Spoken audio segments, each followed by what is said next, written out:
You guys hear me in the sanctuary? Okay. All right. And those of you on Zoom should be able to hear me also. Can you hear me on Zoom?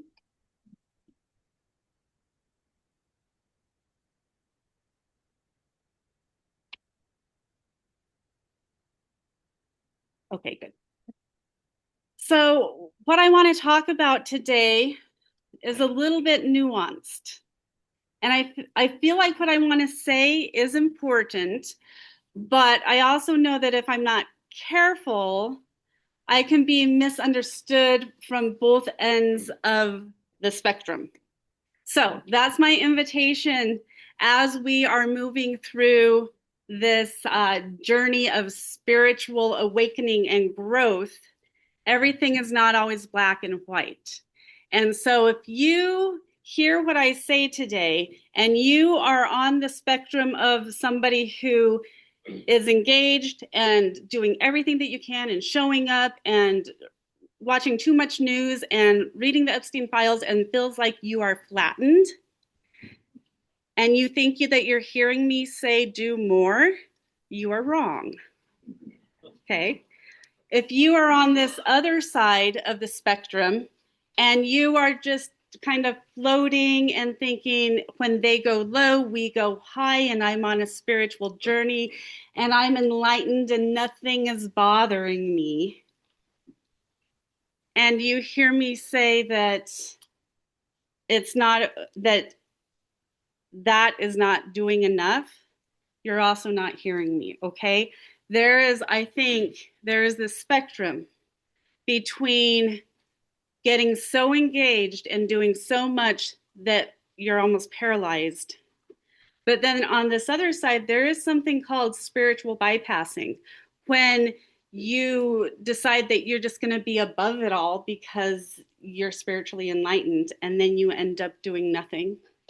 And what I want to talk about is finding that balance. So if you're hearing me say one thing or the other that's feeling uncomfortable, then it might be that you're not quite balanced on one side of the other, because I'm not telling anybody that they're doing anything wrong. But I do want to point out this spiritual continuum. And so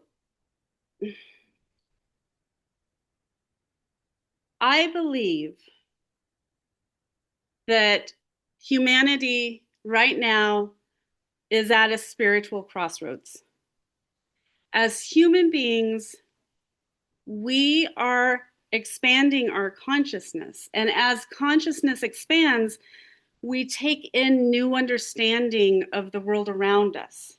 And we understand how the universe, how the cosmos works in new ways. And over the millennia, we have had role models who come in and demonstrate these new levels of understanding, these invitations to move into this new level of consciousness. So over the years, we have been given people like Krishna or Hermes or Thoth or Christ or Buddha, these people that come in with what we would say is maybe an expanded understanding of wisdom and knowledge. And they show up and they come and they teach and they guide. But what happens often is, because we as a collective, and when I say we, I mean humanity, human beings in general, we as a collective don't quite understand it because we're not at their level of awareness or their expanded consciousness. And so what we do is we turn those teachers and those role models into God, and we turn their teachings into dogmatic practices, which become known as religion. And then we try to extrapolate what we were taught by them, but we never actually understood what they were telling us in the first place. And then we go off in all of these directions. But what I feel in my heart and what I've been saying is with every new age comes teachers, and with every teacher that is invited in comes a new understanding of consciousness and an invitation for greater understanding of spiritual, universal, cosmic principles. Most of us don't quite understand this. But what I think, and I really believe is happening right now, is that we, as a humanity, are being offered a time in history to expand our consciousness. We are being invited into a deeper awareness of how the universe works, of how the cosmos work. And as I've said before, it is so much more than what we can see with the limitation of our of our physical senses. But in order for these new understandings and these new awarenesses to take root, we kind of have some of our own work to do. And in religious or spiritual terms, that might be referred to as removing some of our veils. And I think this is what is happening right now. The invitation is here and it is exciting. And that's why I keep, and you all witnessed me, I did not say this about 2025, but I keep saying that 2026 is going to be a good year. I feel a lightening when I think of the year 2026. And I think it's because we are, on some levels, individually and collectively, we're waking up. We're removing some of the veils. We are opening our minds, expanding our consciousness in a way that is actually kind of new. And we are the ones that have to make that happen. And we can only individually and collectively get there if we are willing to remove some of our own veils, some of the old paradigms that no longer work for us. We're only going to understand kind of this new reality if we're able and willing to clean house, so to speak. And so this means we have to face some things. We have to be willing to look at and face and acknowledge the cruelty of what ICE is doing right now in the name of our government, in our name. We have to be willing to take a look, or at least open our mind to understand that the Epstein files weren't a conspiracy. I wanted to believe for many years that that was a conspiracy. I'm not reading the files because I've heard enough people say, I read them, I'm a changed person. They're bad. I didn't want to believe them, so I put a veil on and I pretended that it wasn't real. But if we are going to actually heal and move into another level of awareness, we have to look at them. We have to be willing to understand that this country has a foundation of racism, that there was cruelty that we did to the Native peoples that were here that has not been healed. And so this is where I'm hoping that you will hear my nuance today of what I am saying. Because everything that I just named can be extremely overwhelming. And if you're there saying, I've read all of the files and I'm showing up at every protest and I have the news on 24 hours a day and I feel flattened like a pancake, then that may mean that you're a little bit out of balance. But on the same side, if you're over here and you're kind of just saying, Michelle Obama says, when they go low, we go high. And I am just going to sit and I'm just going to meditate and I'm just going to feel good and I'm going to listen to meditative music and I'm just going to be floating above it all. I'm asking you to do a little bit of asking yourself, are you? Are you spiritually enlightened right now, or are you protecting yourself from something that you don't want to see? And what I'm inviting most of us to try to do is ask yourself, I can't answer it for any of you, where are you on that continuum? And I hope that you're not hearing, if you are on a spiritual path and you're finding comfort in spiritual principles and meditations and prayer and all of that, I am not telling you that that is not worthwhile. But I am inviting you to ask yourself, is that all I'm doing?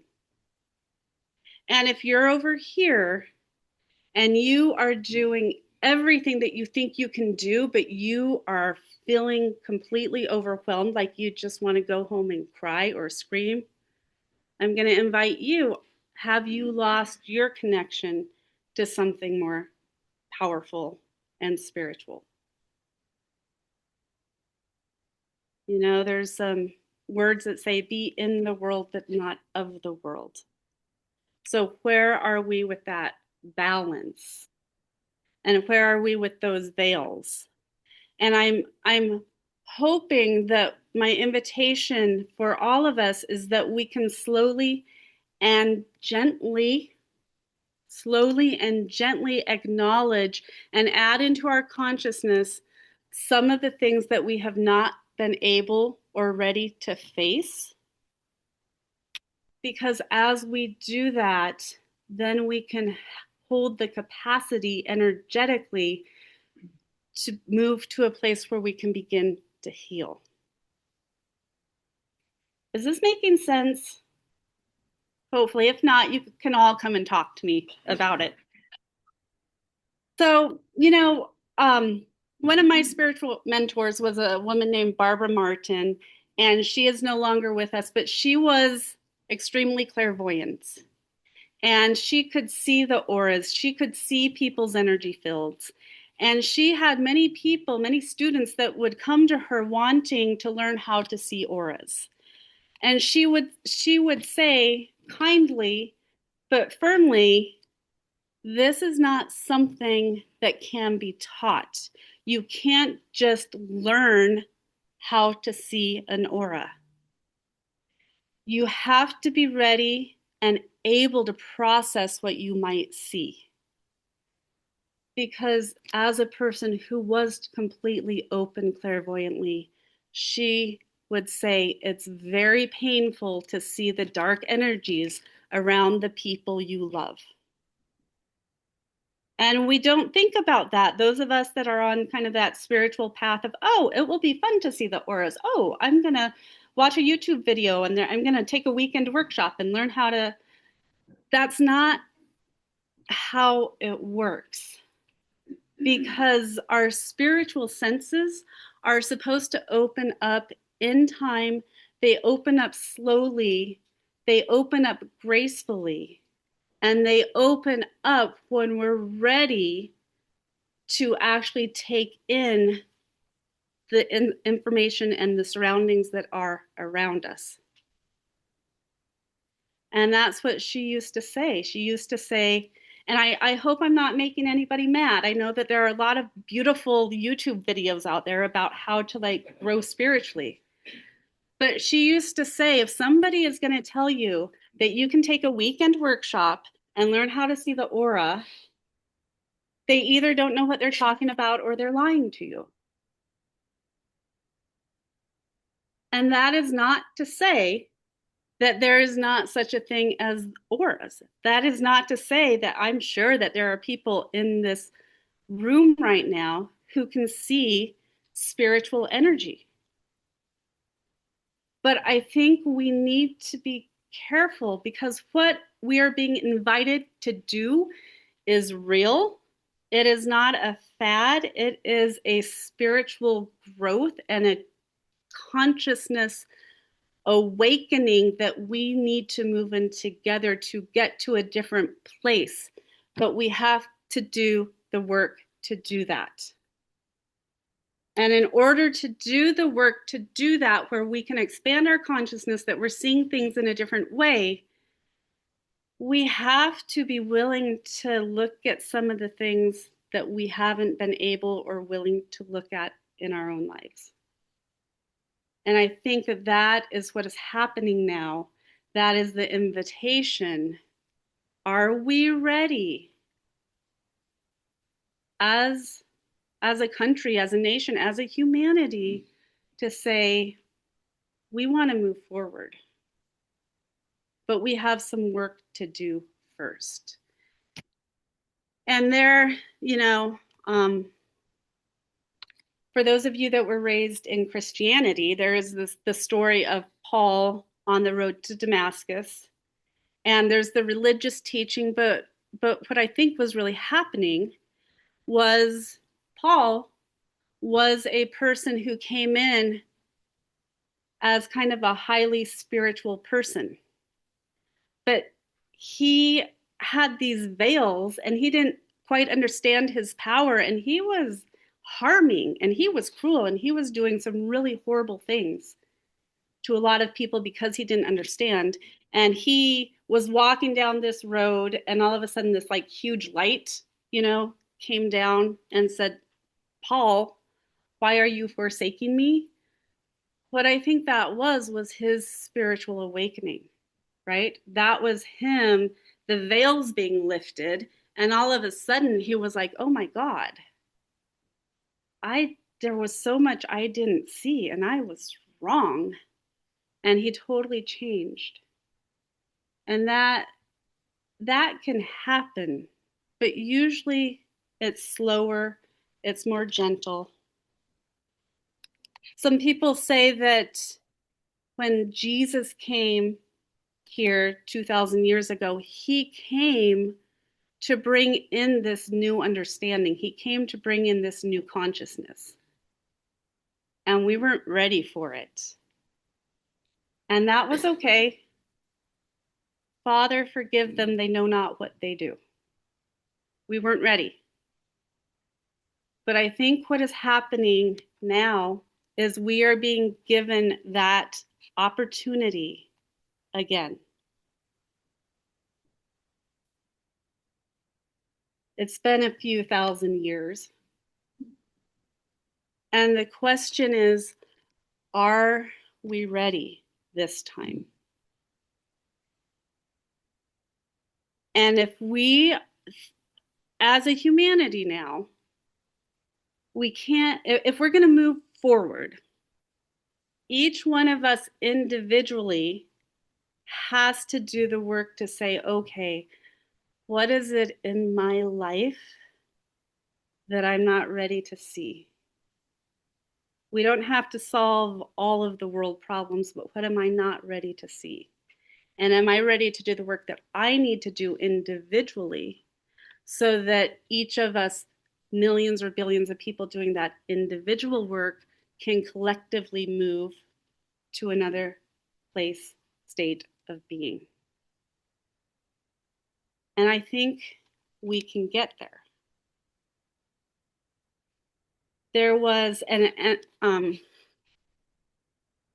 there was a joke that is kind of going around, but there's layers of truth to this. I think it was Seth Meyers' Facebook like 6 months ago. He said something to the extent of, we're just a few Epstein emails away from Donald Trump showing us that space aliens exist. right? Because as we try to cover this up, we're going to bring this up. And I think it was just this week that he said that he was going to release the right. Okay, so there's that, but on a different level, are we ready to begin to ask ourselves, are we ready to move out of a paradigm that is holding us back? Or are we ready to expand our consciousness and acknowledge some things that will allow us to actually enter into a whole nother level of awareness and consciousness, in which, who knows, maybe space aliens do exist, right? But we're never going to see them until we have done the work to be able to take in the truth of what that really means, right? We're not going to heal from where we are in this country until we take in the truth of where we've been.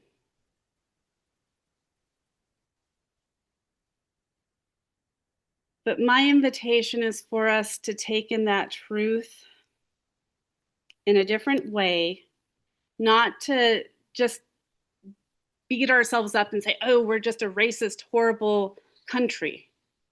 No, we are a humanity that is growing in consciousness, and we are being invited to go to another level of consciousness if and when we are ready to let go of some of the muck that no longer serves us.